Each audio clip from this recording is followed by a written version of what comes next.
ಅವರಿಗೂ ನನ್ನ ಶರಣಾರ್ಥಿ. ನಾನು ನಿಮ್ಮ ಶ್ರೀದೇವಿ ಹೋಗಾರ್. ಇವತ್ತು ಮತ್ತೆ ಪುನಃ ನಾವು ಈಗೀಗ ನಾವು ನೋಡ್ತಾ ಇದ್ದೀವಿ, ಎಲ್ಲರೂ ಅಧ್ಯಾತ್ಮದ ಕಡೆಗೆ ಒಂದಿಷ್ಟು ವಾಲ್ತಾ ಇರುವಂಥದ್ದು ಅಥವಾ ಆಧ್ಯಾತ್ಮಿಕ ಒಲವು ಅನ್ನುವಂಥದ್ದು ಎಲ್ಲರೊಳಗೂ ಎಲ್ಲೋ ಒಂದು ಕಡೆ ಆಕ್ಟಿವೇಟ್ ಆಗ್ತಾ ಇದೆ. ಅದು ಆಧ್ಯಾತ್ಮಿಕವಾಗಿ ನಾವೇನಾದರೂ ನೋಡಿದರೆ ಅದು ಧಾರ್ಮಿಕ ಚೌಕಟ್ಟಿನಲ್ಲಿ ಇರ್ಬೋದು, ಅಥವಾ ವಿಚಾರಗಳ ಚೌಕಟ್ಟಲ್ಲಿ ಇರ್ಬೋದು, ಅಥವಾ ಕೆಲವರು ಯಾವ ಧರ್ಮ ಬೇಡ ಏನು ಬೇಡ, ನಂಗೆ ಮಾನಸಿಕ ಶಾಂತಿ ಮತ್ತು ನೆಮ್ಮದಿ ಇದ್ರೆ ಸಾಕು, ನಾನು ಒಂದು ಲೆವೆಲ್ದಲ್ಲಿ ಪೀಸ್ಫುಲ್ ಆಗಿದ್ರೆ ಸಾಕು ಅನ್ನುವಂಥ ವಿಚಾರವನ್ನು ಇಟ್ಕೊಂಡು ಸಮೇತ ನಾವು ಅಧ್ಯಾತ್ಮ ಕಡೆಗೆ ಬರ್ತಾ ಇರುವಂಥವ್ರನ್ನ ನೋಡ್ತಾ ಇದ್ದೀವಿ.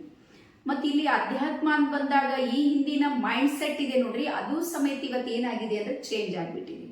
ಅಂದ್ರೆ ಈ ಹಿಂದೆ ಏನಿತ್ತು ಅಂದ್ರೆ, ಅಯ್ಯೋ 60 ಆದವ್ರಿಗೆ ಮಾತ್ರ ಇದು ಅಧ್ಯಾತ್ಮ ಇರುತ್ತೆ, ದೇವರು ದೇನ್ರು ಅವರೇ ಮಾಡ್ತಾರೆ, ಧ್ಯಾನ ಎಲ್ಲ ಅವರಿಗೆ ಬಿಟ್ಟಿದ್ದು, ನಾವು ಎಲ್ಲರೂ ಯಂಗ್ಸ್ಟಾರ್ಸ್ ನಾವು ದುಡಿಬೇಕು ಮಾಡಬೇಕು, ಇದು ಅಧ್ಯಾತ್ಮ ಅನ್ನೋದು ನಮ್ಮ ಕೆಲಸ ಅಲ್ಲ ಅನ್ನುವಂಥ ಮನಸ್ಥಿತಿಯು ಸಮೇತ ಇವತ್ತು ಬಹಳಷ್ಟು ಪರಿವರ್ತನೆಯಾಗಿದೆ. ಹಾಗಾಗಿ ನಿಜವಾದ ಅಧ್ಯಾತ್ಮ ಅಂದ್ರೆ ಏನು ಅಂದ್ರೆ, ನನ್ನ ಪ್ರಕಾರ ಅನಿಸೋದು ಯಾವುದು ಅಂದ್ರೆ, ಇನ್ನೊಬ್ಬರ ಜೊತೆಗೆ ಏನು ಮಾಡ್ತೀವಿ ನೋಡ್ರಿ ಅಂದ್ರೆ, ಮೋಸ ಮಾಡದೆ ವಂಚನೆ ಮಾಡದೆ ತನ್ನ ಪಾಡಿಗೆ ತಂದು ಒಂದು ಪರಾತ್ಪರ ಶಕ್ತಿಯ ಜೊತೆಗೆ ಒಂದು ನಂಬಿಕೆ ಇಟ್ಕೊಂಡು, ನಾನು ಎಷ್ಟು ಸಲ ಸೋತೃನು ನಾನು ಗೆಲ್ತೀನಿ ಅನ್ನುವಂಥ ಭಾವವನ್ನು ಇಟ್ಕೊಂಡು ಸೈಲೆಂಟ್ ಆಗಿ ತನ್ನ ಪಾಡಿಗೆ ತಾನು ಇರೋದಿದೆ ನೋಡ್ರಿ, ಇದು ನಿಜವಾದ ಅಧ್ಯಾತ್ಮ ಅಂತೇಳಿ ಅನ್ಕೊಂಡು ಸೌಂಡ್ ಮಾಡೋದಲ್ಲೇ ಅಲ್ಲ. ಸಾಕಷ್ಟು ಸಲ ಕೆಲವೊಂದು ನಾವು ಅಧ್ಯಾತ್ಮ ಜೀವಿಗಳನ್ನ ನೋಡ್ತೀವಿ, ನಾನು ಅಧ್ಯಾತ್ಮ ಇದ್ದೀನಿ ಅನ್ನೋದು ಒಂದು ಅಹಂಕಾರ ಇದೆ. ಹಾಗಾದ್ರೆ ಅಹಂಕಾರ ಯಾವತ್ತೂ ಬರೋದಕ್ಕೆ ಸಾಧ್ಯನೇ ಇಲ್ಲ ಅಧ್ಯಾತ್ಮದ ಜೀವಿಗಳಿಗೆ. ಯಾಕಂದ್ರೆ ಎಷ್ಟು ನಾವು ಡೆಪ್ತ್ ಹೋಗ್ತಾ ಇರ್ತೀವಿ ಅಷ್ಟು ನಮ್ಮೊಳಗೆ ನಮ್ಗೆ ಗೊತ್ತಾಗುತ್ತೆ ನಾನು ಏನಿದ್ದೀನಿ ಅಂತೇಳಿ ಒಂದು ಪ್ರಶ್ನೆ ಮಾಡಿದಾಗ ಅದನ್ನ ಶೂನ್ಯಕ್ಕೆ ತಗೊಂಡು ಬಂದಾಗ, ಶೂನ್ಯ ಅನ್ನುವಂಥದ್ದು ಇದೆ ನೋಡ್ರಿ, ಅದು ಏನೂ ಇಲ್ಲ ಅಂತ ಅರ್ಥ. ಹಾಗಾಗಿ ಯಾವಾಗ ಶೂನ್ಯ ಬರುತ್ತೆ ನೋಡ್ರಿ, ವಸ್ತುಗಳು ಇರುತ್ತೆ ನೋಡ್ರಿ, ಅದ್ರ ಮೇಲೆ ನಮ್ಮ ಚಿತ್ತ ಇರುತ್ತೆ ನೋಡ್ರಿ, ಅದು ಸೈಲೆಂಟ್ ಆಗಿ ಕಡಿಮೆ ಆಗ್ತಾ ಹೋಗುತ್ತೆ. ಹಾಗಾಗಿ ನಮ್ಮನ್ನ ನಾವು ಅರ್ಥ ಮಾಡಿಕೊಳ್ಳೋದೇ ಇದೆ ನೋಡ್ರಿ, ಇದು ಮೊದಲ ಅಧ್ಯಾತ್ಮದ ಅಧ್ಯಾಯ. ಹಾಗಾಗಿ ನನ್ನನ್ನು ನೋಡುವಂಥ ಪ್ರತಿಯೊಬ್ಬರಿಗೆ ಹೇಳೋದೇನು ಅಂದ್ರೆ, ನಿಮಗೆ ಡಿಪ್ರೆಷನ್ ಇದೆ, ಆಂಗ್ಸೈಟಿ ಇದೆ, ಟೆನ್ಷನ್ ಇದೆ, ಸಣ್ಣ ಪುಟ್ಟ ಮಾತಿಗೆ ಭಾಳ ನೀವು ಹೈಪರ್ ಆಗ್ತಾ ಇದ್ದೀರಿ, ಅಥವಾ ಡಿಸ್ಟರ್ಬ್ ಮೈಂಡ್ಸೆಟ್ ಇದೆ, ಇದು ಒಂದು ಕಡೆ ಮಾನಸಿಕ. ಇದಕ್ಕೂ ಸಮೇತ ಅಧ್ಯಾತ್ಮದಲ್ಲಿ ಪರಿಹಾರ ಇದೆ. ಹಾಗಾದ್ರೆ ಯಾವ ಮೆಡಿಟೇಷನ್ ಅನ್ನ ಮಾಡಬೇಕು? ನನಗನ್ನಿಸುತ್ತೆ ನಿಮಗೆ ಯಾವುದು ಬೇಕು ಅದು ಮೆಡಿಟೇಷನ್ ಮಾಡಿ, ಅದು ನಿಮಗೆ ಫೀಲ್ ಮಾತ್ರ ಗುಡ್ ಫೀಲ್ ಆಗಬೇಕು.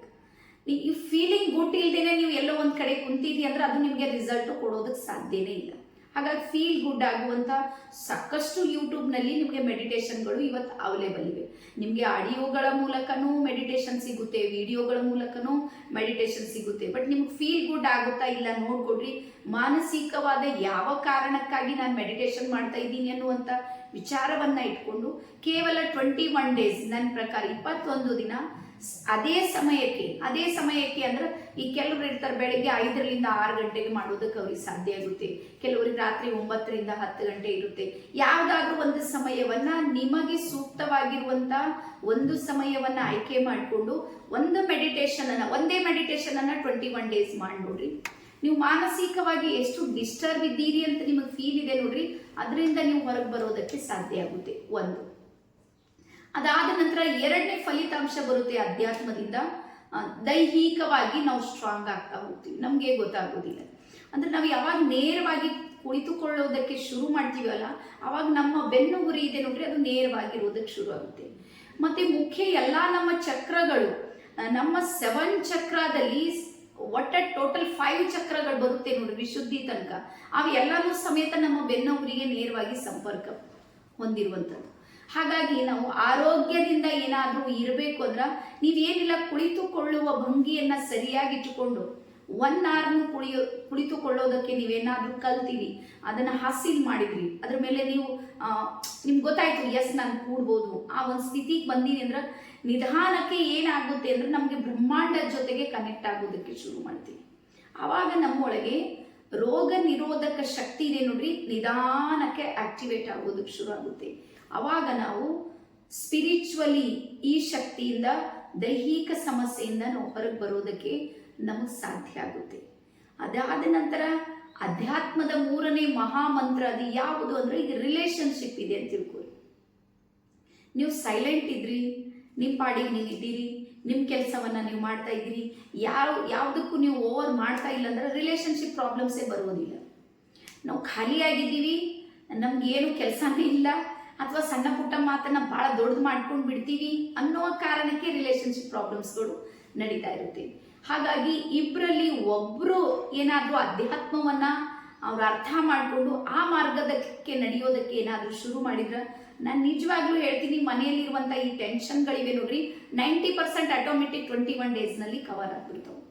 ಆಮೇಲೆ ಮೆಡಿಟೇಷನ್ನಲ್ಲಿ ನಮ್ಗೆ ಅರ್ಥ ಆಗುತ್ತೆ, ನಾನು ಏನಾದರೂ ತಪ್ಪು ಮಾಡಿದರೆ ನನಗೆ ರಿಯಲೈಸ್ ಆಗುತ್ತೆ, ನಿಜವಾಗ್ಲೂ ಆಗುತ್ತೆ. ನೀವೆಂಥ ಅಭಿಮಾನಿ ಸ್ವಾಭಿಮಾನಿ ಏನೆಲ್ಲ ಇರಲಿ, ನಾನು ಯಾರಿಗೂ ತಲೆ ಬಾಗೋದಿಲ್ಲ ಅನ್ನುವಂಥ ಗಟ್ಟಿ ಮನಸ್ಸಿನವರಿಗೂ ಸ್ಪಿರಿಚುವಲಿ ಮೆಡಿಟೇಷನ್ ಕುಂತಾಗ ನಿಮ್ಗೆ ಗೊತ್ತಾಗುತ್ತೆ, ನನ್ನ ಕಡೆಯಿಂದ ಏನಾದರೂ ತಪ್ಪಾದ್ರೆ ಎಸ್ ನನ್ನ ಕಡೆಯಿಂದ ಇದಿಷ್ಟ ಆಗಿದೆ.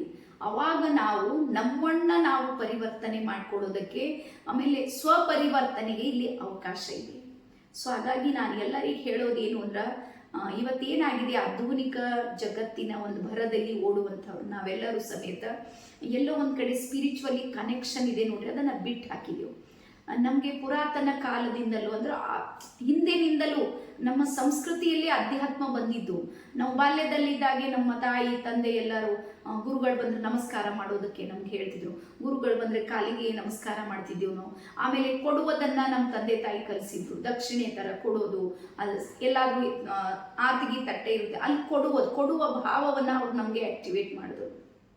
ಹಾಗಾಗಿ ನಮ್ಮ ನೆಲಮೂಲ ಸಂಸ್ಕೃತಿಯಲ್ಲಿ ಅಧ್ಯಾತ್ಮ ಮತ್ತು ಅಧ್ಯಾತ್ಮದ ಎಲ್ಲ ವಿಧಿವಿಧಾನಗಳನ್ನು ನಾವು ಮಾಡ್ತಾ ಬಂದೀವಿ.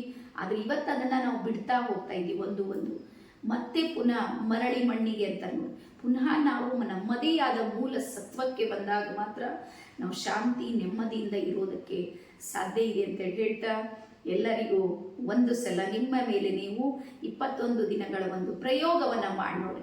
ನಿಮ್ಗೆ 1 hour ಆಗೋದಿಲ್ಲ, 30 minutes ಮಾಡಿರಿ, ಅಷ್ಟು ಆಗೋದಿಲ್ಲ, 15 ನಿಮಿಷ ಆದರೂ ಮಾಡೋದಕ್ಕೆ ಶುರು ಮಾಡಿ. ಆ 15 ನಿಮಿಷದಲ್ಲೇ ನಿಮಗೆ ಪರಿವರ್ತನೆ ಕಾಣೋದಕ್ಕೆ ಶುರು ಆಗುತ್ತೆ. ಸೊ ಹಾಗಾಗಿ ಒನ್ ಟೈಮ್ ಒನ್ ಪ್ಲೇಸ್ ಒಂದೇ ಮೆಡಿಟೇಷನ್ನ ತಗೊಂಡು ಈ ಪ್ರಯೋಗವನ್ನು ಮಾಡಿ ನೋಡ್ರಿ. ನೀವೇನಾದರೂ ಸಕ್ಸಸ್ ಆಗಿದ್ದೀರಿ ಅಂದ್ರೆ ಒಂದು ಸಲ ಮೆಸೇಜ್ ಅಂತೂ ಹಾಕ್ರಿ, ಬಂದು ಮೇಡಮ್ ನಿಮ್ದೊಂದು ವಿಡಿಯೋ ನೋಡಿ ನಾನು ಈ ರೀತಿ ಪರಿವರ್ತನೆ ಆಗಿದ್ದೀನಿ ಅಂತ. ಸೊ ಎಲ್ಲರಿಗೂ ಶುಭವಾಗಲಿ. Thank you.